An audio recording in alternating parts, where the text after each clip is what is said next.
गठबंधन हो गया, प्रकाश अम्बेडकर के गठबंधन में कौन कौन है? वंचित बहुजन आघाड़ी, उनकी वंचित बहुजन आघाड़ी करके उनकी खुद की पार्टी है। उसमें और भी कोई पार्टी है साथ में? नहीं, वंचित आघाड़ी की एक खासियत में 2 सेंटेंस में बताता हूं। पिछले 2019 के इलेक्शन में करीबन 11 कॉन्स्टिट्यूएंसीज में, नहीं उन्होंने 11 में खड़े किए थे, उसमें 7 या 8 कॉन्स्टिट्यूएंसी में 60,000 से लेकर 1.25 लाख तक उन्होंने वोट्स खाई थी। नहीं, मैं इससे सहमत नहीं हूं। ये जो टर्म है ना, वोट खाए थे, आप जब कोई नोटा दबाए तो लोग कह देते हैं वेस्ट किया। नहीं है भाई, आप अपना एक्सप्रेशन कर रहे हो। तो जिन लोगों को लग रहा है कि प्रकाश अम्बेडकर की पॉलिटिक्स दुरुस्त है, दे आर एक्सप्रेसिंग देयर, वो वोट का ही नहीं होता। ये बहुत ही मेन स्ट्रीम पॉलिटिकल पार्टीज का नैरेटिव होता है कि ये वोट कटवाए। अगर जी एक आइडियोलॉजी होती है जी हर एक पार्टी की। हाँ, आप किस लिए लड़ रहे हैं और आपके एनिमी कौन है जी।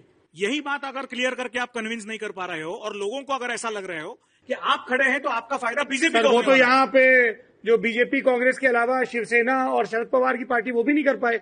आधे उधर चले गए, आधे उधर चले गए, शिवसेना आधी उधर जाती। लेकिन प्रकाश अंबेडकर जी के पार्टी का यहाँ रहना और उसका फायदा किसको होना? You can present the political critic of Prakash Ambedkar politics. My reservation, my assertion is sir, anybody giving vote to anybody, वो वोट खाना, वोट काटना, ये बहुत गलत है। Can not change public perception, Saurav.